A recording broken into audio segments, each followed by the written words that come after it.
Então, é um nome estranho, mas depois eu vou explicar, 30 minutos explicando. Então, nós estamos vivendo hoje o que eu estou chamando aqui de crise de macro paradigma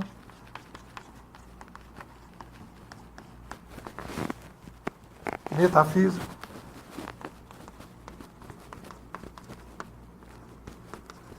pós-digital.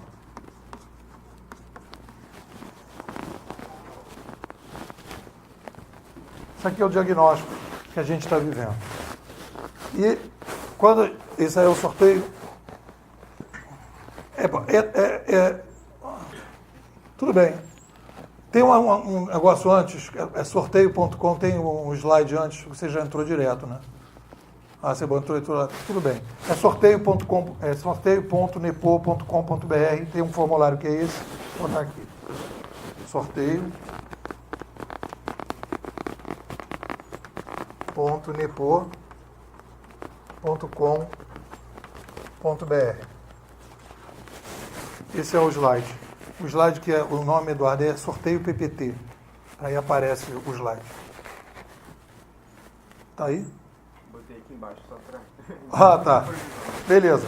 Sorteio.nepo. Então, olha só. Crise de macro paradigma metafísico pós-digital. Nome estranho, mas é um diagnóstico para a gente entender por que a gente, 80% aqui do nosso auditório, acredita que não é uma mudança de era. Então vamos explicar aqui esse diagnóstico para a gente poder chegar e falar de blockchain, e falar de Uber, e falar das coisas que estão acontecendo hoje no mercado. E eu estou fazendo essa palestra aqui específica para vocês, que quando eu falo para empresários, eu não uso essa terminologia porque é um pouco mais acadêmico. Então, crise todo mundo sabe o que é. Macro paradigma é um nome um pouco diferente. Paradigma, essa discussão do paradigma vem um pouco daquela ideia de um cidadão chamado Thomas Kuhn, que escreveu um livro chamado A Estrutura das Revoluções Científicas, e ele diz que todo mundo achava que o conhecimento humano era um conhecimento que vinha numa linha linear, e ele disse, não, o conhecimento humano, as ciências humanas, vem na ruptura. Num determinado momento, a economia, a comunicação, a física, todas as áreas entram numa determinada anomalia, não conseguem resolver o problema e entram numa crise de paradigma. E aí, a partir daquele momento, as pessoas não conseguem mais resolver determinados problemas, até que surge um novo paradigma e a ciência, então, se renova a partir desse novo paradigma. Então, macro paradigma é uma coisa que, e eu depois vou dar alguns exemplos para vocês entenderem o que seria um macro paradigma, que o ser humano já passou por ele. Metafísica, aqui seria metafísica. Metafísica é a discussão de quem é o ser humano, né? Pegando um pouco a ideia do Aristóteles, quem é o ser humano, de onde que nós viemos, para onde a gente vai, o que a gente está fazendo aqui, né? Se a gente tem um propósito, se a gente não tem um propósito, né? Se a gente tem um propósito coletivo, se a gente não tem um propósito coletivo, são todos os debates nessa salinha da metafísica. E o pós-digital aconteceram coisas na sociedade, estão acontecendo coisas que eu preciso explicar. Então, se você coloca que é uma revolução digital, você tem que explicar por que existe uma revolução digital. E se você acha que é uma era de mudanças, você também vai ter que explicar essa era de mudanças. Você vai ter que desenvolver uma teoria sobre isso, né? E se você analisar aí o currículo, certamente da economia de vocês, e o currículo de administração, e o currículo de comunicação, etc., não há explicações consistentes sobre por que a gente está vivendo esse mundo digital. Então, quais são os exemplos que a gente tem na história de macro paradigmas? A Terra é plana, e chegaram à conclusão, se a gente fizesse uma pesquisa, a maior parte das pessoas achava que a Terra era plana. E aí depois teve uma quebra de macro paradigma, que a Terra era redonda. Depois nós tivemos um macro paradigma, mais ou menos no mesmo nível, quando a gente achava que a Terra, o Sol girava em torno da Terra e não era a Terra. Não era o Sol que girava, a Terra que girava em torno do Sol. Depois nós tivemos um outro, que é a questão do Adão e Eva e Darwin, quando Darwin disse que a gente vem de uma evolução animal, a gente não vem do Adão e Eva. Macro paradigmas. Nós já vivemos isso. Não é a primeira vez. Então, o que eu quero chamar a atenção de vocês é que nós estamos vivendo uma crise hoje de macro paradigma, e eu vou dizer qual é a crise que a gente está vivendo.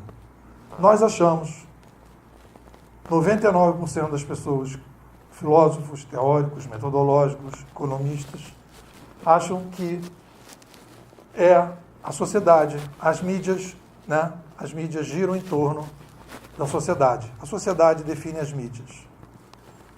E o que a gente está chegando à conclusão é ao contrário. As mídias, né, é a sociedade que gira em torno das mídias e não ao contrário. Não são as empresas que definem como a sociedade vai se comunicar.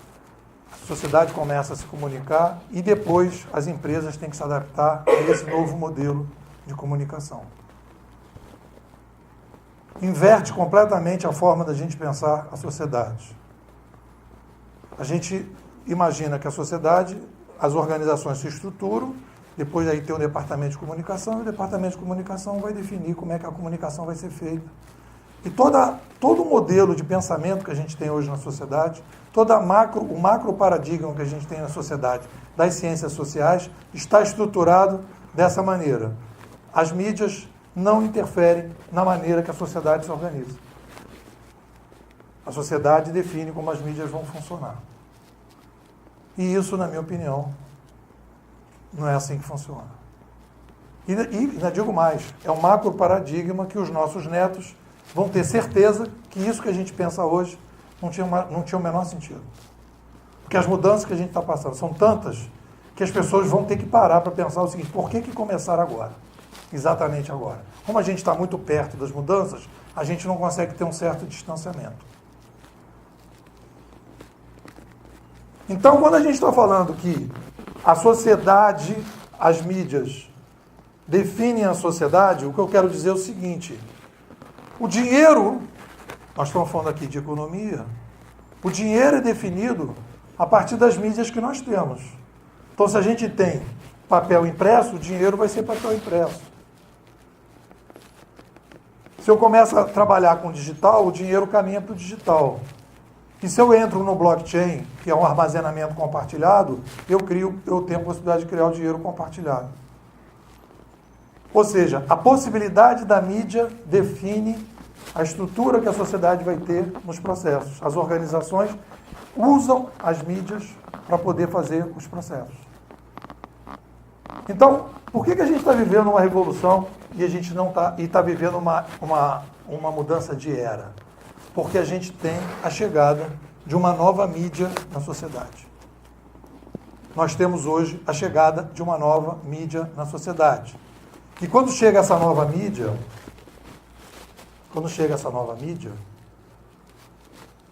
não é a primeira vez que a gente vive esse fenômeno. A gente vem dos gestos para a oralidade há 70 mil anos, em que a gente consegue sair e vai para as aldeias, um impacto forte na sociedade. A gente domestica os animais e cria agricultura. Depois a gente sai da oralidade e vai para a escrita, constrói na escrita o livro, as grandes religiões e os impérios. O nome do livro, que a gente às vezes não se toca, a Bíblia vem de biblioteca, é livro. Só existe a Bíblia porque existe o livro. E a gente constrói as grandes religiões porque a gente passa a poder escrever. Depois a gente tem a chegada da prensa em 1450, que é justamente quando os historiadores dizem que começa a sociedade moderna, apesar de não apontarem a prensa como o motivo principal. Depois a gente tem os meios de comunicação de massa e a gente tem o digital. Então a gente muda a mídia. E quando muda a mídia, muda a sociedade. Quando muda a mídia, a gente entra em uma nova era civilizacional. Quando a gente introduz novas mídias, muda-se a sociedade. Quem disse isso foi um cidadão chamado Marshall McLuhan, na década de 50 e 60, no Canadá, que é um cara que não tem muito ibope. Mas ele, naquele momento, estava dizendo: o ser humano, quando muda a mídia, muda a sociedade. Então, por que nós estamos falando de Bitcoin aqui? Por que nós estamos falando de Uber aqui? Por que a gente está falando de revolução digital aqui? Por que a gente está assistindo essas mudanças? Por que vocês estão fazendo esse debate aqui? É porque nós estamos introduzindo na sociedade novas mídias. E quando a gente introduz novas mídias na sociedade, nós mudamos a sociedade. Porque a sociedade é estruturada em cima das mídias. A mídia é uma placa-mãe. A filosofia é a estrutura primeira, linguagem de máquina, em que a gente faz os paradigmas filosóficos. Depois nós temos os sistemas operacionais, que são as ciências, as lógicas que a gente vai construindo. E depois a gente tem os aplicativos, que é a forma que a gente vai construir as empresas, as metodologias. Então, a estrutura que a gente está mudando hoje, a gente está mudando a placa-mãe. A placa-mãe são as mídias. Mídias, quando eu falo de mídias, as pessoas falam, você está falando de mídia, mas você está falando, o que é mídia? Mídia é um conjunto de 3 coisas: canal, linguagem e armazenamento. Mídia, linguagem, canal e armazenamento. Nós estamos introduzindo essas 3 coisas e você vai ver que quando a gente fala de Uber, a gente está introduzindo uma nova linguagem, e quando a gente fala de Bitcoin, a gente está introduzindo um novo modelo de armazenamento, que permite a gente fazer mudanças profundas na sociedade, inimagináveis antes da mudança da mídia. Quem vai fazer mestrado, quem vai fazer doutorado, quem quer, de repente, continuar estudando, um bom caminho é começar a tentar ver como é que impacta essa mudança de mídia na economia. Como é que se faz relações entre economia e mudanças de mídia? Quais são os impactos que as mudanças de mídia tiveram no passado no dinheiro, na própria economia? Como é que você se estrutura em cima disso? Né? Existe uma relação, por exemplo, de preço e estrelinha do Uber. Depois eu vou falar disso. Que são 2 sintomas, uma espécie assim de linguagem coletiva, que são criadas para a tomada de decisão. Bom, então a gente tem por aí. Beleza, então a primeira questão que eu queria colocar, que é esse diagnóstico aqui, o macro paradigma é, existe uma mudança profunda que a gente vai ter que fazer, é que entender que as mídias determinam como a sociedade vai se estruturar. Porque nós somos uma tecnoespécie. E aí é um outro paradigma para a gente trabalhar. O que é uma tecnoespécie? É uma espécie que usa as tecnologias como uma ferramenta central da espécie. As outras espécies não usam tecnologia. Nós usamos tecnologia. Ah, mas o castor não faz lá uma represa? Faz uma represa, mas ele faz a mesma represa praticamente igual. Ah, o João de Barro não faz uma casinha? Faz, mas ele faz a mesma casinha o tempo todo porque ele tem um modelo de criação de tecnologia que é genético. Nós somos um modelo cultural. Então, nós somos uma tecnoespécie, essa tecnoespécie estrutura a sociedade. Quando eu falo em tecnoespécie e a gente fala de tecnologia, existe uma certa confusão, porque as pessoas, quando a gente fala de tecnologia, as pessoas pensam em tecnologia. E quando eu falo isso em sala de aula, às vezes uma menina chega para mim e fala assim, pô, eu sou natureba, eu não sou tecnológica. E eu tenho um teste natureba que eu faço. E pergunto, você tem uma casinha em Mauá? Ah, eu tenho minha casinha em Mauá, vou para Mauá na minha casinha natureba. Eu falei, você vai para Mauá de casinha natureba? Eu vou. Beleza, como é que você vai para Mauá na sua casinha natureba? Ah, eu vou de jipinho. Eu falei, opa, jipinho é o quê? Jipinho é o quê? Carro. E carro é o quê? Tecnologia. É difícil chegar lá. Carro é tecnologia. Aí, querida, você não vai de carro. Você não é natureba? Vai andando. Ah, então eu vou para a beira da estrada, no asfalto ali, no acostamento. Ah, você vai na beira da estrada? Não. Estrada é petróleo transformado. É o quê? Tecnologia. Amor, você vai pelo meio do mato. E não vai de roupa, nem de sapatinho, porque sapato, tecnologia. Calça, tecnologia. Blusa, tecnologia. Vai pelada. Ah, então eu vou a cavalo. Que cavalo não é tecnologia. Eu falei, não, cavalo não é tecnologia. Mas chegando lá não vale passar pomada. Porque se passar pomada, pomada é tecnologia. E quando chegar na sua casinha que for fazer comida, no fogão a lenha é tecnologia. Lampião a gás é tecnologia. Então o que eu disse para ela é o seguinte: você não é natureba, você é vintage. Você é retrô, você só gosta da tecnologia do vovô e da vovó. Então ela está revoltada com as tecnologias novas, mas ela adora as velhas. Está dando para entender? É porque ela não quer se acostumar com o que está vindo, mas com as velhas ela já está acostumada e ela acha que é natureba. A gente tem essa visão, o nosso cérebro consome as tecnologias, naturaliza as tecnologias, torna invisível as tecnologias. E a gente não percebe que nós e as tecnologias, agora a gente está muito tecnológico. Não! Nós somos ciborgues desde que nós saímos das cavernas. Nós só somos homo e só conseguimos ser sapiens porque nós somos tecnos. Se você tirar a tecnologia, não tem possibilidade de ter um ser humano. Vai ver aquele filme que eu mandei fazer para fazer do negócio, aquele Náufrago, que o cara vai para a ilha deserta. O que ele vai na ilha deserta? Ele passa as primeiras 3, 4 semanas reinventando tecnologia para poder sobreviver. Se ele não tivesse as tecnologias para pescar, para fazer o fogo, para pegar, arrebentar o coco, que ele usa um patins que tem lá no negócio, ele não ia conseguir sobreviver. Então, essa ideia que nós somos uma tecnoespécie não está na cabeça das pessoas, porque a gente tem um problema de macroparadigma. A gente não consegue se ver como a gente é. A gente olha para uma espécie que não é a nossa. E a gente agora, por causa do digital, vai ter que fazer essa revisão filosófica. Aí, beleza.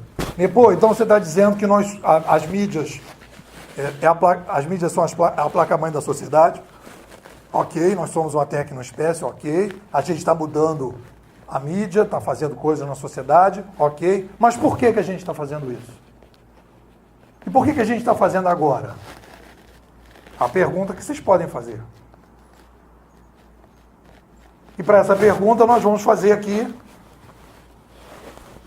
desenvolver a teoria sofisticada, que é a teoria do kitnet de Copacabana. Todo mundo sabe o que é um kitnet? Todo mundo sabe o que é o kitnet? Kitnet, hoje em dia não tem mais kitnet. Agora é loft. Depois do Airbnb virou loft ou estúdio. Porque ninguém vai alugar um kitnet. Tá certo? Então, kitnet, para a gente definir conceito, você chega na porta, já está na janela. É mais ou menos isso. O cara está num kitnet Copacabana, sexta-feira à noite, solteiro. Todo mundo imagina a cena?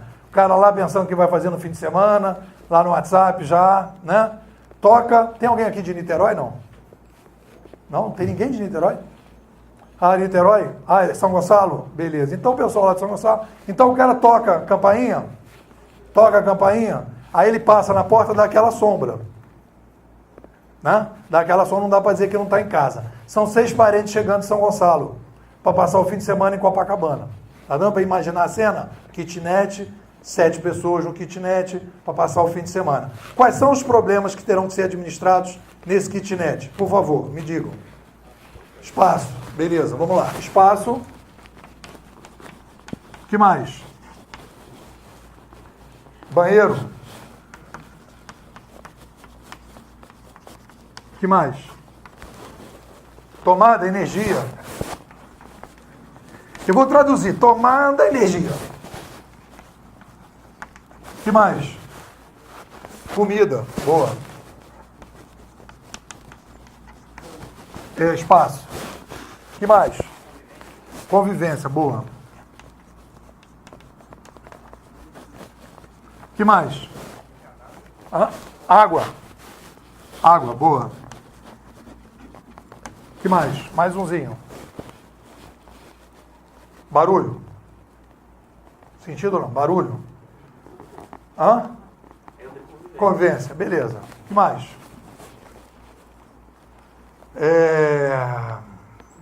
Bom. Então, a pergunta que eu faço é o seguinte: necessariamente esses problemas vão ter que ser administrados? Sim ou não?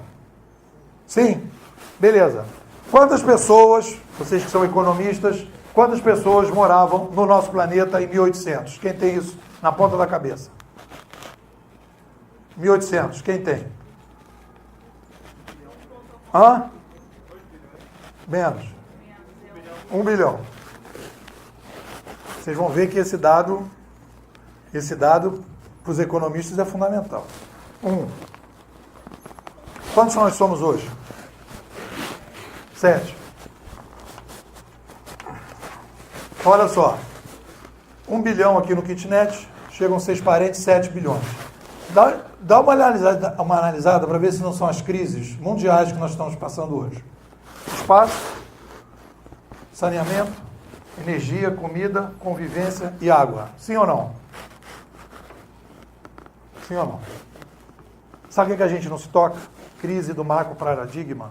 Sabe o que a gente não se toca? Que a gente não para pensar? Nós somos uma espécie que cresce demograficamente. Somos a única espécie do planeta que cresce demograficamente em termos globais de forma interativa e compartilhada. Não existe outra. Ah, mas não pode ter muitas alcateias de lobo? Pode, mas separadinhas. Não tem alcateia mandando WhatsApp pro cara que mora na outra alcateia. Não tem um cara de uma alcateia recebendo carnezinha maturada da outra alcateia via Amazon. Não tem isso. Via iFood. Não tem. Então, olha só. Nós vivemos um fenômeno que se chama complexidade demográfica progressiva. Isso, se vocês na economia não colocarem isso na cabeça de vocês, vocês vão me desculpar. Não existe a possibilidade de fazer economia. Não existe a possibilidade de se pensar a economia. Porque economia, quando a gente fala de complexidade, a gente está falando basicamente de escassez. E quando fala de escassez, a gente está falando de princípios econômicos. Nós vivemos complexidade demográfica progressiva. A complexidade de 1800, está aqui, 1 bilhão, são 3 bilhões de pratos de comida necessários por dia. Quando a gente está falando de 7, nós estamos falando de 21 bilhões de pratos de comida todos os dias. É outro planeta, outro problema, outra sociedade. Não dá para comparar uma sociedade com a outra. Não dá para comparar uma cidade de 200 mil habitantes com uma cidade de 2 milhões. É outra coisa, é complexidade outra. Faz sentido isso ou não? É dado, isso é fato. É chamadas verdades absolutas. Contra os filósofos relativistas. Verdades absolutas são aquelas incontestáveis. Não dá para dizer que a gente não aumentou de 1 para 7 bilhões e que isso não cria um problema para a sociedade. A não ser que o cara diga que cria, tem ali o pessoal que está andando ali, passeando, parece aqui, né? Aqui tem uma praça que o pessoal fica passeando, o pessoal vai ali conversar com aquela galera. Porque é completamente fora de lógica. Então, se a gente é uma espécie que vive a complexidade demográfica progressiva, a nossa espécie não pode ter um modelo de administração fixo, que nem tem um lobo, nem um elefante. Nós vivemos modelos de administração progressivos. Nós vivemos mídias progressivas. Nós vivemos tecnologias progressivas. E se nós não formos progressivos, e se nós não encararmos que nós somos progressivos, nós começamos a cair no risco da escassez e das crises. Porque a gente não entende quem é o ser humano. O ser humano é uma espécie que vive a complexidade demográfica progressiva. Faz sentido isso ou não? Quem trabalha com número.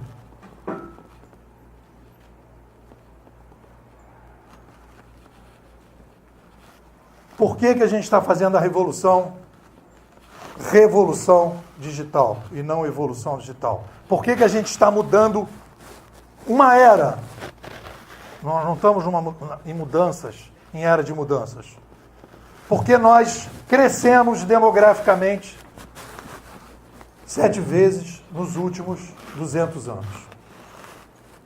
Isso é normal numa espécie numa tecnoespécie. Se um dia chegarem marcianos, marcianos entre aspas, ETs, aliens, e obviamente, se eles chegarem via tecnologia, eles serão outra tecnoespécie. E se eles crescerem demograficamente, nós vamos ter uma espécie que vai ser igual a gente, não vai ter outra. Aí nós vamos nos entender melhor. Então, olha só o que eu estou falando para vocês. A nossa espécie é obrigada a fazer revoluções sistêmicas. Não é opcional, é obrigatório. É uma questão da própria espécie. Macro paradigma metafísico. Se a gente não pensar assim, nós não estamos falando deste ser humano. Nós estamos falando de outro ser humano, de outra espécie, não a nossa.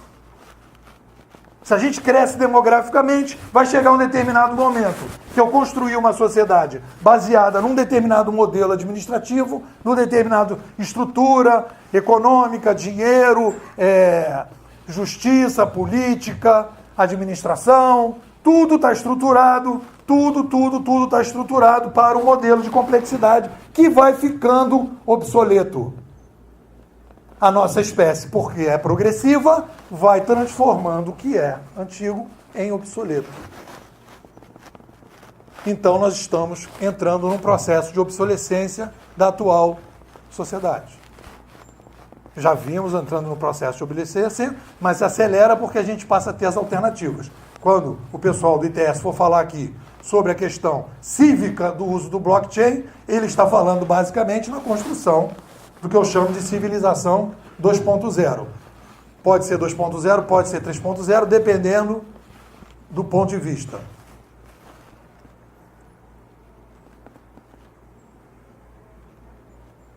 Por que agora?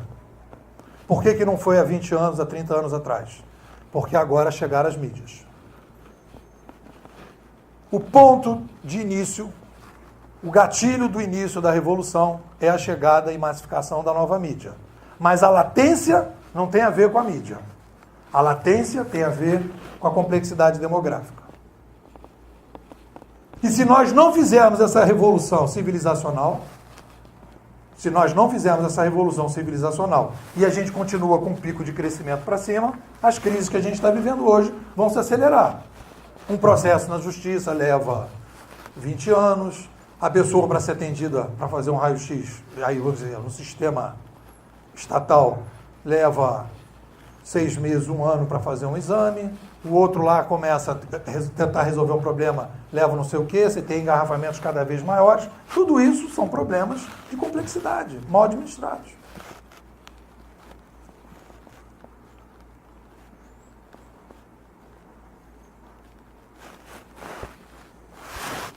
Beleza. Quanto tempo? Eduardo, como é que está o tempo aí? 5, tá. Então, olha só.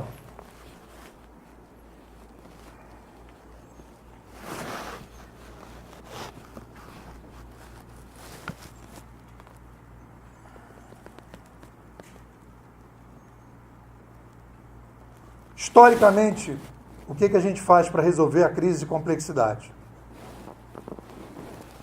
A gente aumenta a macro tendência que nós teremos agora, que tem a ver com blockchain, tem a ver com uberização, tem a ver com todos os movimentos que a gente está vivendo hoje na sociedade, de descentralização de poder de decisão. Essa é a macro tendência que a gente vai passar. O objetivo da atual revolução digital, se a gente comparar com as outras revoluções, o objetivo no médio e longo prazo é aumentar o poder de decisão das pessoas. Como o ser humano resolve o problema de complexidade? Ele aumenta o poder de decisão de cada indivíduo. Se cada indivíduo tomar decisões melhores, a gente consegue lidar melhor com a complexidade. Então, quando as pessoas falam que a gente está indo para a Matrix, eu digo para vocês que a gente está saindo de Matrix. Matrix foi o século XX. Nós estamos indo na direção do empoderamento das pessoas. O Uber é empoderamento das pessoas. O blockchain é empoderamento das pessoas. É aumento de poder de decisão. A reintermediação que a gente está fazendo em várias atividades. Caixa de banco, garçom de restaurante aquilo, bilheteiro de cinema, trocador, etc. Papá, tudo tem a ver com esse problema da complexidade. Eu lido melhor com essa complexidade se eu dou poder de decisão para as pessoas. Então o cara começa a fazer seu prato, o cara começa a pagar, a ter que ter o seu cartão para pagar o ônibus, o cara vai no mercado, no ingresso.com para poder comprar o seu ingresso, porque a gente está tirando intermediários. A gente precisa reintermediar, a gente precisa reduzir os intermediários para a gente poder lidar melhor com essa complexidade. E aí eu vou dizer uma coisa mais radical para vocês. Isso não é opcional. Não é um projeto político de um partido político, não é um projeto político. O Nepo tem um projeto político que ele quer descentralizar e aumentar o poder das pessoas. Não acho nada disso. Isto é um movimento natural da espécie em direção ao aumento da complexidade. Foi isso que nós fizemos no passado, foi isso que a gente vai fazer agora. Como a gente vai fazer isso? Quando a gente vai fazer isso? De que forma vai fazer isso? Se a gente vai usar, de que maneira que a gente vai fazer isso? Aí estamos as possibilidades. Se a gente vai fazer isso em todos os lugares, se em alguns lugares vai ter um retrocesso e vai centralizar, tudo isso pode ser possível. Mas se a gente analisar nos próximos 50, 100 anos, nós vamos ver que nós descentralizamos. Só para fechar, Eduardo, se a gente pegar a última revolução civilizacional, em 1450, você vai ver todo um movimento que houve de empoderamento das pessoas, em que você vai descentralizando o poder de decisão. Você vai sair do poder absoluto, vai para a república, em que as pessoas votam no rei, em vez de aceitar qualquer rei. As pessoas saem da relação escravo, senhor de escravos, para uma relação patrão-empregado, em que você empodera as pessoas com muito mais poder de decisão, em que você sai do modelo, tudo está concentrado na igreja e no Estado, você vai para o empreendedorismo, você vai criar as empresas e você vai reduzir a centralização. Mas isso aí tem problemas, etc. Mas vai no longo prazo que você vai ver que a gente caminhou para a descentralização e foi essa descentralização, a partir de 1450, exatamente em 1800, quando se consolida a sociedade moderna, que a gente começa a dar o boom demográfico. Então, quando a gente começar a discutir aí Bitcoin, quando vocês começarem a discutir economia do século XXI, quando vocês começarem a discutir fintech, quando vocês começarem a discutir qualquer coisa, vocês têm que pensar nisso aqui, no novo macro paradigma. Esse novo macro paradigma vai levar o cidadão, vai levar o consumidor, vai levar as organizações para a descentralização, o aumento de poder de decisão das pessoas, criando uma nova civilização compatível, não é melhor nem pior do que a outra. Nenhum critério moral, nenhum critério. É apenas uma civilização mais compatível com 7 bilhões de pessoas. Valeu, obrigado.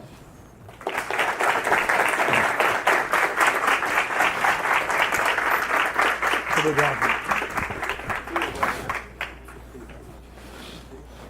Vou fazer o sorteio. Começa aí, depois eu vou...